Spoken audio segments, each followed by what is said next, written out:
Welcome to the channel. Today I want to react to this article from the RT.ie news website. RTB posing and refunding late fees to landlords. For those who don't know, what is the RTB? The RTB is the Residential Tenancy Board, independent public body, and the role is to register tenancies, operate a dispute resolution service, and regulate the residential rental sector in Ireland. So it is a very important mission, especially in these times of housing crisis and lack of rentals, lack of properties to rent. Now, let's go back and see what happened recently. The Residential Tenancy Board introduced a new tenancy management system in November 2021 in preparation for the introduction of annual registration. We took effect on April 2022. So landlords now must pay €90 to register tenancy every year. Previously, landlord had to pay €90 to register a new tenancy, or €90 over 4 years to re-register ongoing tenancy. So this new technical system was rolled out, and it seems that the only reason why they did that was to charge €90 every year to register an existing tenancy, which I find absolutely nonsensical. The landlords already are making changes to an existing tenancy, going to the website, changing the name of the tenants, if maybe the property is rented to more than one person, and when the tenancy is in place, you already paid your registration fee. So there's no admin on the RTB side that can justify the payment of another fee every year, but that seems to be the reason why they rolled out the system. And let's see more about this. So in this old article, RTB says new software system fit for purpose for the pipe problems. Okay, so it follows complaints from rental property owners and the agents about ongoing challenges they're facing when interacting with the system. I'm afraid this is one of the many reasons for landlords to leave the rental market in Ireland. Since the introduction of this new website, there's been a lot of problems. So basically, what did they do wrong here? So they rolled out a new system. The landlords of estate agents were already registered in the old system, and those accounts were migrated to the new system. It seems like the new system didn't properly recognize those accounts. So even if tenancies were in place, they weren't recognized. They had to re-register, enter the new tenancy, but that was creating a lot of issues, and hence the frustration.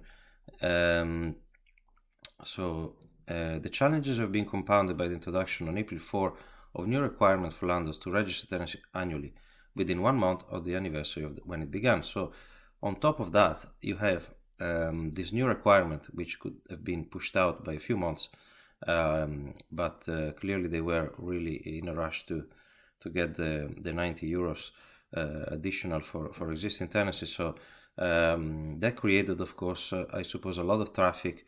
I guess this system wasn't tested properly. I don't know what went wrong. A lot went wrong, and it caused massive frustration and complaints. The RTB said is fully aware of some customer experiencing issues with the new tenancy management system. Okay, so they say they understand that, and considering this new system costed over 7 million,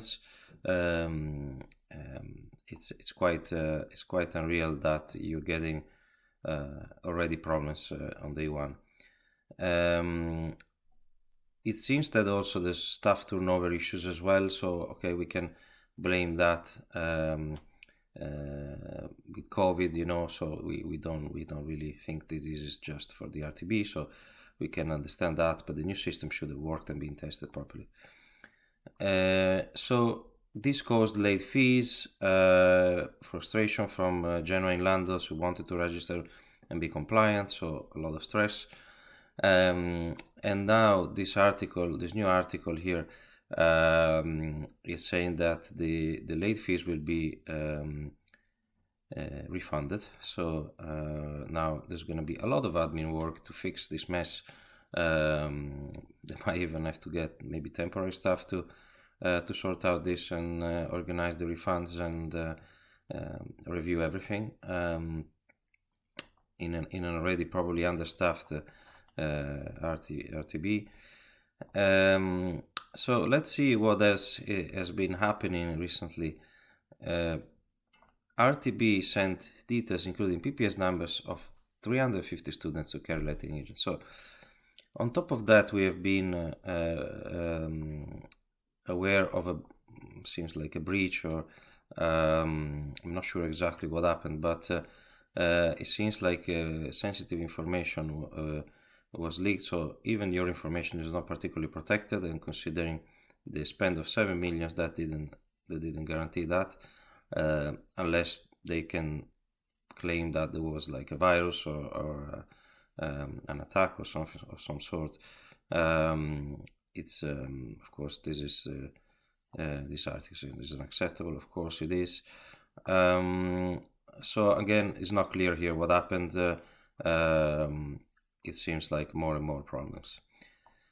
And to finish off, I found this article. Landlord fined after trying to raise rent by 61% in pressure zone. Wow Investment said it was unaware the property listed for $18.50 per month was previously leased out. Okay, so what's the situation here? Someone buys a property, a buy-to-let property, they want to rent out, of course. They then don't get any information about the property, so the estate agent or the owner don't tell them if the property was previously rented. The owner the new owner just saw the house that it was empty, so they assumed that it was not rented out. They probably asked as well. There's no requirement in any sale to tell if the property was rented or not, so that wasn't really an information this owner had. And so they then set the rent because of assuming that the property was owner occupied. They set the rent, the market rent, and then after a while they got fined for that. Let's see here if there's any chance of knowing if a property was rented out if you're not told. So you can go on the RTB website and the page check the register. On this page you can see the register of all private tenancies currently registered, and is not an historic record, so this is very important. So after 48 hours your new tenancy will be definitely on this register. This information is self-declared, so it could be inaccurate. So again, nobody is checking that this information is accurate, which I find quite weird. So this is pretty much useless, I think, because it's not accurate. Nobody is checking if this is really the case. There could be a lot of incorrect information, and there's not an historic record. I did check myself with some friends, searching for tenancies I knew they were in place at some time, and I couldn't find them. So you're asking the landlords to be compliant, to register annually, to pay even more. You're asking landlords to be, of course, rightly so, set the rent properly, but you don't give the landlords the tools to do that. So I think the RTB needs to definitely work harder and give landlords more tools so they can be compliant. A lot of landlords want to be compliant, they don't want any trouble, but yeah, they're not really helped with that. Okay, thanks for watching. If you want more of this content, please subscribe. Bye for now.